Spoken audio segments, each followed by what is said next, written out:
The play-in begins today. I'm recording this late night, technically early morning, April 12th, and the first play-in games are today. So this is probably going to end up coming out around midday, just in time for the play-in tournament. So, I'm not going to waste much time. I'm going to get straight into the predictions. First of all, I'm going to start with the series in the East. We got Nets versus Cavs and Hawks versus Hornets. Nets versus Cavs. A lot of people don't really give this one much thought and say, oh, the Nets are going to win. They have Kyrie. They have KD. They're obviously going to win. But it's really not as close as that. Before I'm going to just give you guys a little system I'm using for each team.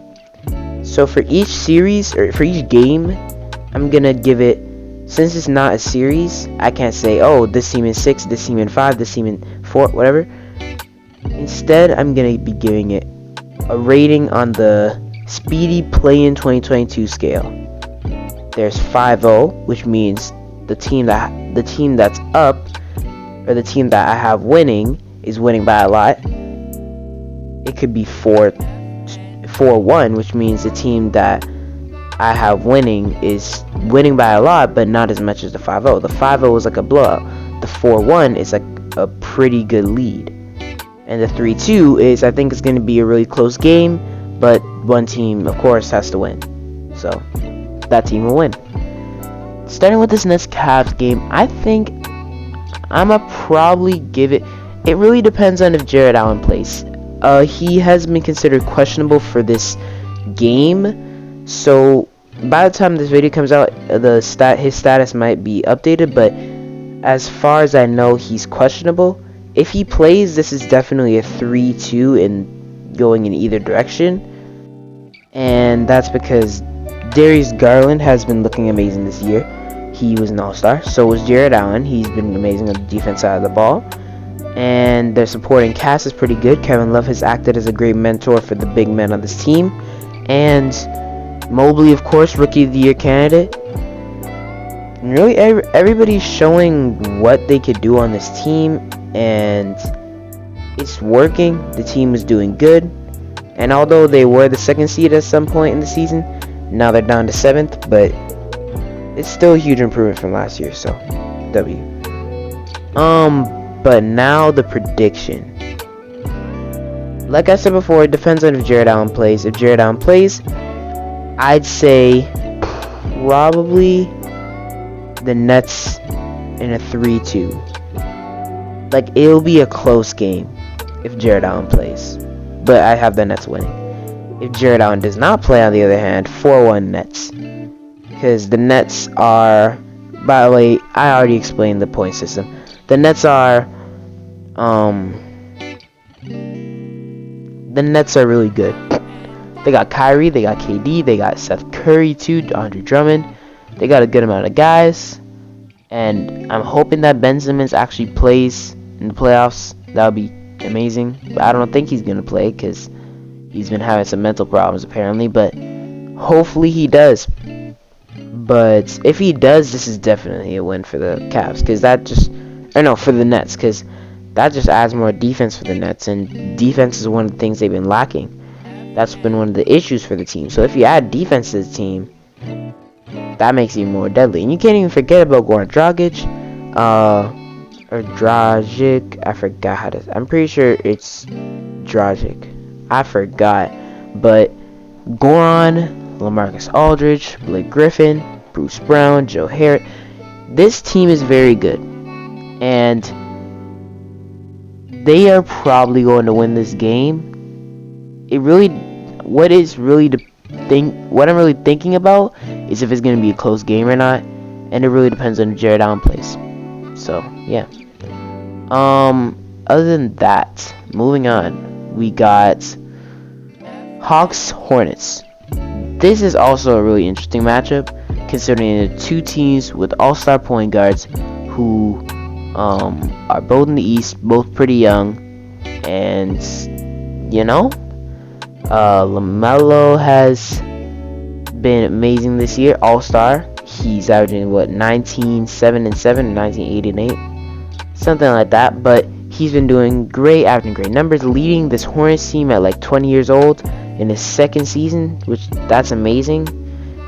If he had a jaw-like jump next year, that would be really cool to see, but I don't know how realistic that is. But yeah, the Hornets have been doing good. You can't forget about Miles Bridges. Started off the season on fire. He was in most improved player conversations. Now he is definitely cooled down, but he's still doing really, really good. So you can't forget about him too. And then when it comes to the Hawks, you got Trae Young, two-time All-Star. He can drop 50 on any given night, and of course that's a threat for the Hornets, considering both of these teams don't really have that much defense. I mean, the Hawks have Clint Capella and DeAndre Hunter, I guess, but yeah, there's not gonna be much defense played in this game. Who do I think is gonna win the game? I definitely think it's gonna be a close game. This is probably gonna be, out of all the playing games, I'd say this one, either this one or the 9-10 in the West, has the highest chance of being a close game. Because both games are very, very close. Like, pretty evenly matched teams. And right now, I'd say, as far as I know, there's not many major injuries on either of these teams, other than Gordon Hayward. He did get injured. So, I think because of that, I might have to give it to the Hawks 3-2, but it's definitely going to be a close game. I definitely do think it's going to be a close game, but I think the Hawks are going to end up beating out the Hornets in this one. But moving on, for the next up would be the 8-9 matchup, or the winner-loser matchup. Pretty much the winner of the 9-10 game versus the loser of the 7-8 game. And the loser of the 7-8 game, I predicted was going to be the Cavs, and the winner of the 9-10 game, Hornets. Oh no, Hawks. I'm not gonna lie, I don't think there's really much competition here, not much to debate about. I think this should be a pretty easier win for the Cavs, and if J.Allen doesn't play, it's probably less of an easier win. I'd say it goes 4-1 Cavs though, if J.Allen does play, and even if he doesn't play, I'd probably still say 4-1 Cavs. I don't think it's gonna be that close of a game, because the Cavs their team is just too much. Unless a lot of the guys are injured and I'm not like knowing about it, then I think this should be Cavs 4-1. Moving on, we got the Western Conference. So just a quickly recap in the East, I have Nets beating Cavs, Hawks beating Hornets, Cavs beating Hawks. And the closest game is probably going to end up being Hawks-Hornets. Moving on, we got the Western Conference matchups. The first of all is 7-8 matchup, the Timberwolves versus the Clippers. I've seen a lot of people pick the Clippers for this series. I'm going to pick the Timberwolves, man. Although the Clippers do have a lot more experienced guys in their team, I think the Timberwolves, Cat, Edwards, and D'Angelo, and Patrick Beverly, I believe in this team. I like this team.